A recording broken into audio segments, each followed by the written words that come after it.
नमस्कार, मैं हूं गायत्री शर्मा। कोरोना का खतरा अभी टला नहीं है, बल्कि तेजी के साथ आगे बढ़ रहा है और यही वजह है कि आप सभी से अपील कर रहे हैं कि कोरोना के कहर से बचने के लिए मास्क जरूर पहने। न्यूज 18 आपसे अपील करता है कि मास्क जरूर पहने और न्यूज 18 ने मास्क के लिए मुहिम भी शुरू की है, #मास्क पहनो इंडिया। न्यूज 18 आप सभी से अपील करता है कि मास्क जरूर पहने, क्योंकि कोरोना से लड़ाई में मास्क ही सबसे बड़ा हथियार है।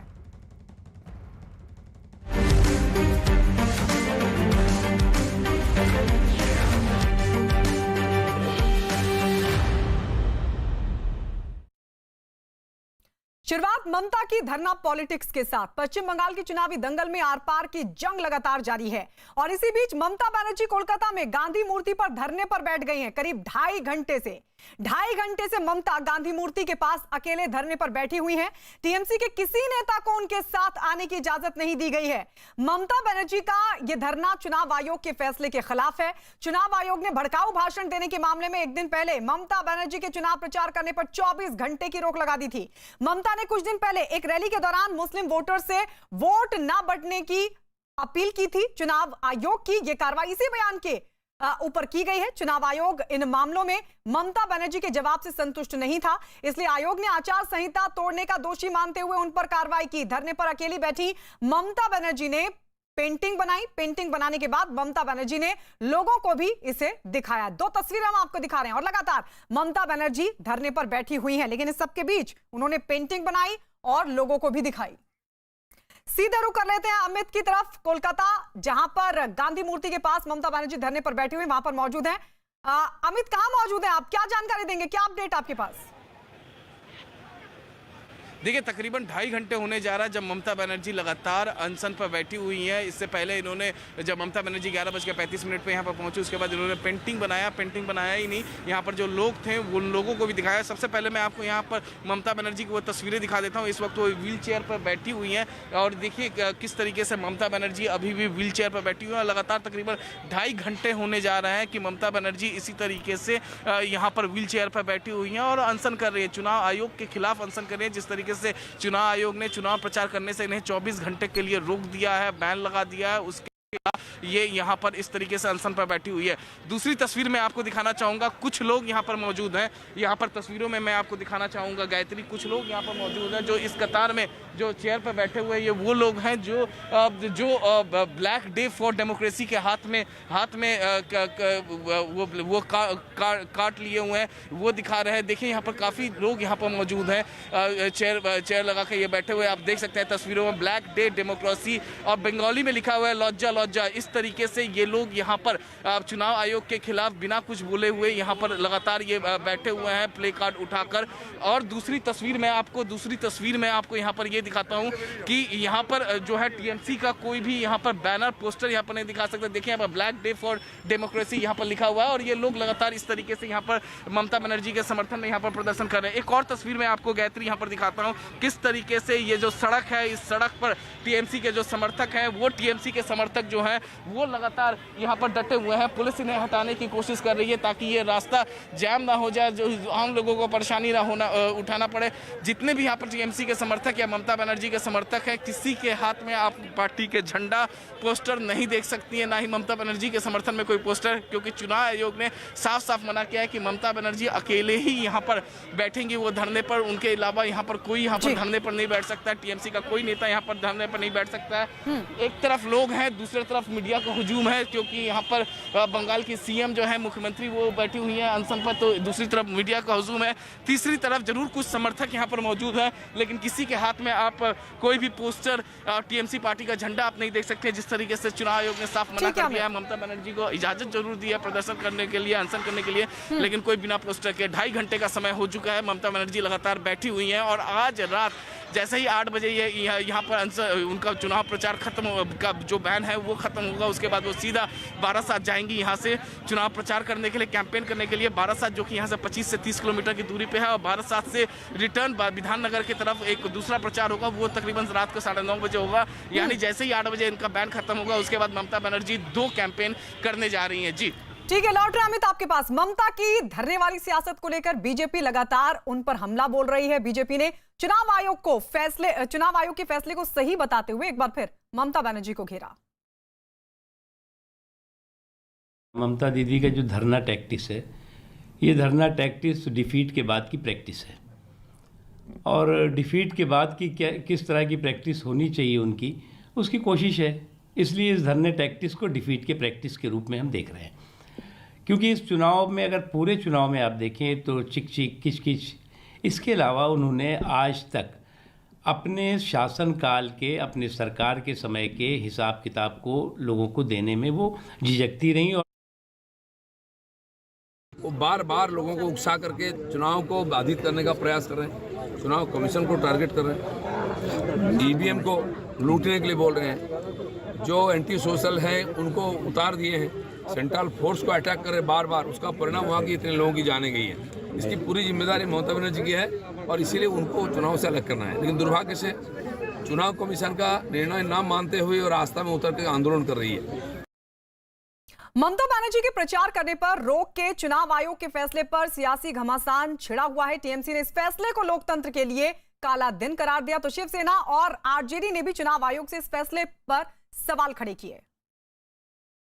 कोई भी पार्टी किसी भी तरह से नियमों का पालन नहीं कर रही है तो सिर्फ ममता दीदी के ऊपर ही बैन क्यों, ये सवाल लोगों के मन में उठ सकता है। ऐसे ओरिजिनल महाभारत में जो युद्ध खेला गया था उसमें भी नियमों का पालन नहीं हुआ था, सबको मालूम है। जो शिखंडी है उनके आड़ में भी युद्ध जीता था। तो पश्चिम बंगाल में ये शिखंडी कौन है जिसके आड़ में कोई युद्ध जीतना चाहता है? ये एकदम असंवैधानिक और लोकतांत्रिक फैसला चुनाव आयोग का है। चुनाव आयोग जो है अब भाजपा आयोग रह गई है।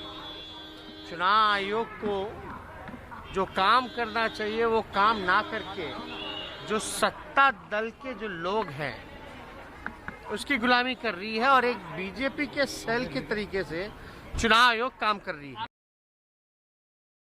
अमित लगातार हमारे साथ बने हुए हैं। अमित, वहां की तस्वीरें तो दिखाई ही, लेकिन साथ ही सवाल ये कि ममता बनर्जी चुनाव आयोग के एक्शन के खिलाफ धरना देकर दिखाने की कोशिश क्या करें? दिलीप घोष पर भी चुनाव आयोग ने एक्शन लिया है। अब अगर वो भी धरने पर बैठ जाएंगे, सब जिनके खिलाफ एक्शन होता है वो सब धरने पर बैठ जाएंगे, तो चुनाव आयोग जैसी संवैधानिक संस्था की बात मानेगा कौन? फिर मतलब ही क्या है ऐसी संस्था का? देखिए गायत्री, राहुल सिन्हा को भी 48 घंटे के लिए बैन कर दिया गया है चुनाव प्रचार से। दिलीप घोष पर भी वार्निंग दी गई है। तो वही ममता बनर्जी को जब 24 घंटे के लिए चुनाव प्रचार पर बैन कर दिया गया है तो ममता बनर्जी वो धरना पॉलिटिक्स करना शुरू कर दिया, क्योंकि चुनाव का समय चल रहा है। 4 फेज हो चुके हैं, 4 फेज अभी बाकी है, लेकिन सुर्खियों में बने रहना है क्योंकि ममता बनर्जी इकलौती टीएमसी की नेता है जो कि 294 सीटों पर लगातार उनको कैंपेन करना है। तो जाहिर तौर पर उन्हें किसी भी तरीके से सुर्खियों पर बने रहना है। और इसी वजह से देखिए तस्वीरों में ममता बनर्जी इस वक्त जो है वो अनशन पर बैठी हुई है। और जैसे ही 8 बजे रात को ये अनशन, इनका जो बैन है वो खत्म होगा, चुनाव प्रचार पर लगा बैन, उसके बाद ममता बनर्जी यहाँ से तकरीबन 30 किलोमीटर की दूरी पर बारासात जाएंगी। बारासात में वो वहाँ पर कैंपेन करेंगी और फिर बारासात से वापसी आते वक्त विधानसभा में भी वो कैंपेन करेंगी। वो वहाँ का समय 9:30 बजे है। तो यानी चुनाव आयोग ने तो उन पर बैन लगा दिया, लेकिन उस बैन में भी किस तरीके से वो चर्चाओं में बनी रहे, किस तरीके से सिंपैथी वोट उनको मिल सके, उसकी राजनीति यहाँ पर की जा रही है, उसकी पॉलिटिक्स यहाँ पर की जा रही है। और इसी वजह से जो है ममता बनर्जी जो है वो अनशन पर बैठी हुई है, लाइमलाइट में रहना चाहती है कि किस तरीके से वो एक जताने की कोशिश कर रही है चुनाव आयोग पर। जिस तरीके से वो फर्स्ट फेज से जैसे वो लगातार जिस तरीके से हमलावर है, उसी अपने इमेज को बरकरार रखना चाहती हैं। नंदीग्राम में भी उन्होंने उसी इमेज को बरकरार रखा था, जिस तरीके से सीआरपीएफ सीआईएसएफ पर उन्होंने सवाल उठाए थे। और अभी जब वो अनशन पर बैठी हैं और जब उन पर बैन लगाया गया है 24 घंटे का चुनाव प्रचार को, तब भी वो चुनाव आयोग पर हमलावर है। यहाँ कह कुछ नहीं रहे हैं, लेकिन केवल वो बैठी हुई है, अपने तस्वीरों से ही वो हर कुछ बयां कर रही है और बंगाल के वासियों को, पश्चिम बंगाल के लोगों को एक मैसेज देना चाहती हैं। जी नहीं, कहा है उन्होंने ट्वीट कर साफ तौर पर कहा है कि चुनाव आयोग का ये जो कदम है असंवैधानिक है। लौटेंगे अमित आपके पास, क्योंकि जो संदेश देने की कोशिश ममता बनर्जी करें, क्या उसमें कामयाब हुई है या फिर नहीं? बंगाल में भड़काऊ भाषण देने वालों पर चुनाव आयोग सख्त है। चुनाव आयोग ने ममता बनर्जी के साथ ही बीजेपी नेताओं पर भी चुनाव प्रचार पर रोक लगा दी है। भड़काऊ भाषण देने के मामले में चुनाव आयोग ने बीजेपी नेता राहुल सिन्हा के प्रचार पर 2 दिन की रोक लगा दी है। राहुल सिन्हा ने कहा था कि अर्धसैनिक बलों को 4 की जगह 8 लोगों को मारना चाहिए था। इसके अलावा बंगाल बीजेपी अध्यक्ष दिलीप घोष को नोटिस भेजकर कल सुबह 10 बजे तक उनसे जवाब मांगा गया है। घोष पर भड़काऊ भाषण का आरोप है। दिलीप घोष ने अर्धसैनिक बलों पर जो बयान दिया था उसे चुनाव आयोग ने कानून व्यवस्था बिगाड़ने वाला बताया था। और इसके अलावा चुनाव आयोग ने शुभेंदु अधिकारी को भी भड़काऊ बयान मामले में चेतावनी दी है। शुभेंदु अधिकारी को यह चेतावनी उस बयान पर दी गई जिसमें उन्होंने ममता बनर्जी को बेगम कहा था और ममता को वोट देने का मतलब मिनी पाकिस्तान को वोट देना कहा था। और इससे पहले भी बीजेपी नेताओं पर चुनाव आयोग उनके बयानों को लेकर सख्त हो चुका है। अमित लगातार हमारे साथ बने हुए हैं। अमित, अब ममता बनर्जी की तरफ से जो आप बता रहे हैं कि चर्चा में बने रहने की कोशिश, और जाहिर तौर पर उनकी तरफ से कोशिश यह है कि वो किस तरीके से जनता तक अपना संदेश पहुंचाएं, लेकिन क्या वो कामयाब होंगी? क्या उन्होंने प्रशांत किशोर का ऑडियो सुना है जिसमें प्रशांत किशोर खुद ये कह रहे हैं कि ममता बनर्जी तुष्टीकरण करती है? कांग्रेस ने भी तुष्टीकरण किया, अब तक लेफ्ट ने भी तुष्टीकरण किया, और ममता बनर्जी पर चुनाव आयोग की कार्रवाई तो उसी बयान पर है जिसमें वो एक समुदाय को भड़काने की कोशिश कर रही थी, कह रही थी कि मुस्लिम वोट बंटने मत दीजिएगा। तो अब इस धरने का कोई मतलब रह जाता है क्या? देखिए, अभी भी 4 फेज पश्चिम बंगाल चुनाव के बाकी हैं। वो 4 फेज काफ़ी ज़्यादा अहम है। टीएमसी चाहेगी इन चारों फेज में ज़्यादा से ज़्यादा वो सीटें जीते और किसी भी तरीके से वो बंगाल की सरकार पे एक बार फिर से टीएमसी वापसी करे और तीसरी बार पश्चिम बंगाल में मुख्यमंत्री पद पर की शपथ जो है वो ममता बनर्जी लें। ये कोशिश ममता बनर्जी की है, ये कोशिश टीएमसी की है। और शायद ये कोई कोर कसर, भले ही प्रशांत किशोर का ऑडियो लीक हुआ हो, भले ही तमाम आरोप लगे हों, भले ही चुनाव आयोग ने बैन लगा दिया है चुनाव प्रचार पर, लेकिन ममता बनर्जी का जिस तरीके से जो इमेज है उनका फाइटिंग लेडी का, जिस तरीके से उन्होंने नंदीग्राम में अपना एक इमेज पेश करने की कोशिश की, भवानीपुर छोड़ के नंदीग्राम गई चुनाव लड़ने के लिए, ठीक उसी तरीके से यहाँ पर ममता बनर्जी जो है वही इमेज कहीं ना कहीं पेश करने की कोशिश कर रहे हैं। क्योंकि इसी इमेज को दिखाते हुए 2011 में पहली बार सत्ता में वापस आई थी पश्चिम बंगाल की ममता बनर्जी, और वही इमेज को एक बार फिर से दोहराने की कोशिश कर रही हैं। और उसी वजह से देखिए, जो ममता बनर्जी का नेचर था, जिस तरीके से वो बयानबाजी करती है, जिस तरीके से वो भाषण देती है, जिस तरीके से वो अनशन करती है, जिस तरीके से वो धरना देती है, सिंगूर और नंदीग्राम आंदोलन 2006, 2005, 6, 7 में जिस तरीके से उन्होंने आंदोलन किया था, जिसकी वजह से 2011 में वो सत्ता में वापस आई थी, तो कहीं ना कहीं उसी अपने इमेज को दोहराने की कोशिश हो रही है ममता बनर्जी को। और शायद इसीलिए जिस तरीके से पहले वो चुनाव आयोग के बारे में लगातार हमला, लेकिन ये सवाल तो जनता पूछेगी ना कि बीजेपी नेताओं पर भी कार्रवाई हुई है, तो क्या अब भी चुनाव आयोग असंवैधानिक है, जैसा कि ममता बनर्जी बता रही हैं? लेकिन इस बीच एक बड़ी खबर आपको बता दें, न्यूज 18 के नीरज कुमार की रिपोर्ट है कि चुनाव आयोग पश्चिम बंगाल विधानसभा चुनाव में अंतिम 3 चरणों में भी प्रचार को 72 घंटे पहले खत्म कर सकता है। 5वें चरण का मतदान खत्म करने के बाद आयोग समीक्षा करेगा। समीक्षा करने के बाद आयोग 72 घंटे पहले प्रचार खत्म करने पर करेगा विचार। 5वें चरण में चुनाव आयोग ने प्रचार 48 घंटे की जगह 72 घंटे पहले खत्म कर दिया है। कूच बिहार की घटना और राजनीतिक तौर पर आरोपों प्रत्यारोपों के बीच खराब माहौल की आशंका के मद्देनजर चुनाव आयोग की तरफ से इस बात को लेकर विचार किया जाएगा कि क्या प्रचार को पहले ही खत्म कर दिया जाए। अमित, यानी अब चुनाव आयोग इस पर विचार करेगा कि जो बाकी आगे के जो चरण होंगे उसमें भी कहीं ना कहीं प्रचार पहले खत्म करने पर विचार हो सकता है, जिस तरीके का माहौल बन रहा है। जी हाँ, बिल्कुल। जिस तरीके से कूच बिहार का इंसिडेंट हमने देखा, जिसमें आरोप लगा पैरामिलिट्री फोर्सेस के जवानों पर कि उनकी गोलियों से 5 लोगों की जानें चली गई। अमित शाह ने भी उस पर बयान दिया, प्रधानमंत्री ने दुख जताया। मुख्यमंत्री ममता बनर्जी तुरंत चौपर से वो कूच बिहार पहुँच गई। वहाँ पर जाकर उन्होंने लोगों को श्रद्धांजलि दी, मृतकों को श्रद्धांजलि दी। तो जाहिर तौर पर कहीं ना कहीं लॉ एंड ऑर्डर सिचुएशन को सामान्य रखने के लिए, लॉ एंड ऑर्डर सिचुएशन खराब ना हो, उसके लिए चुनाव आयोग इस तरीके की 72 घंटे से पहले जो है जो चुनाव प्रचार है उससे खत्म करने की बात कर रहा है, ताकि लॉ एंड ऑर्डर सिचुएशन को बनाए रखा जाए। क्योंकि हमने बीते 4 फेज में हमने देखा किस तरीके से लॉ एंड ऑर्डर सिचुएशन खराब हुआ था। जो आखिरी फेज हुआ है उसमें लॉकेट चैटर्जी के सिंचाई का पानी मिल जाए, इसलिए एक ही जिले के लिए 3000 करोड़ रुपया किसानों की सिंचाई के लिए भारतीय जनता पार्टी खर्च करेगी।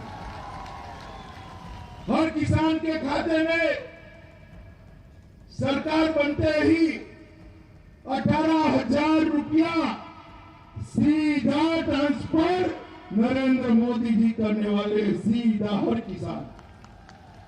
और उसके बाद बंगाल की सरकार हर साल 10,000 रुपया भेजेगी। मित्रों, छोटे और सीमांत किसान को, उनके बच्चों को मुफ्त में पढ़ाने की व्यवस्था करने का काम ये भारतीय जनता पार्टी करेगी। 1,000 करोड़ रुपया उत्तर बंगाल के अंदर हिमालयन बौद्ध circuit, queen of hills circuit और राजवंशी पर्यटन सर्किट बनाकर टूरिज्म को बढ़ावा देने के लिए करेंगे। और टूरिज्म इंडस्ट्री में आने वाले 3 साल तक 100% माफी टैक्स की कर दी जाएगी। एक कूच बिहार हवाई अड्डा, उसको फिर से हम निर्मित कर आपके यहाँ कूच बिहार हवाई अड्डा बनाने का काम करेंगे।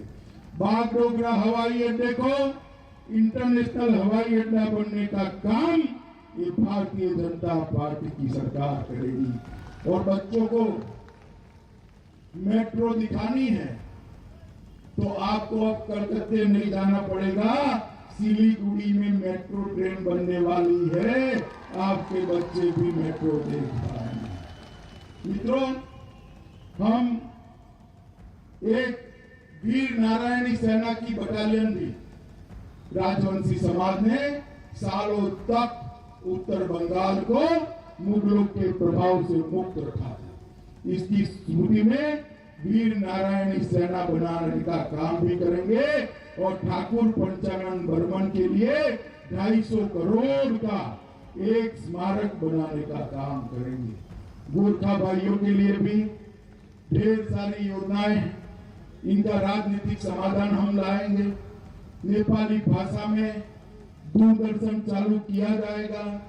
नेपाली फिल्मों को बढ़ावा देने के लिए 5 करोड़ रुपया खर्च हर साल बंगाल सरकार करने वाली है। और गोरखा नेपाली भाषा को राज्य में अधिकृत भाषा का दर्जा देकर मेरे नेपाली और गोरखा भाइयों का सम्मान करने का हम काम करेंगे। राजवंशी हो, नेपाली हो, चाहे आदिवासी, चाहे चाय बागान का मजदूर हो, सबका विकास करना ये भारतीय जनता पार्टी की एक नीति है, मोदी जी की नीति है। मोदी जी ने 115 योजनाएं बनाई है गरीबों के लिए। हर एक के घर में गैस देगा, हर एक गरीब को घर देना चाहती है, हर गरीब के घर में बिजली बेची, हर गरीब को स्वास्थ्य की योजना देने वाले हैं, हर किसान को 10,000 रुपया हर साल देने वाले हैं, हर महिला के लिए टॉयलेट बनाया गया है। मोदी जी 115 स्कीम लेकर आए, योजना मतलब स्कीम 115, और दीदी 115 कैंप लेकर आई है करप्शन के। मोदी जी के मन में बंगाल के गरीब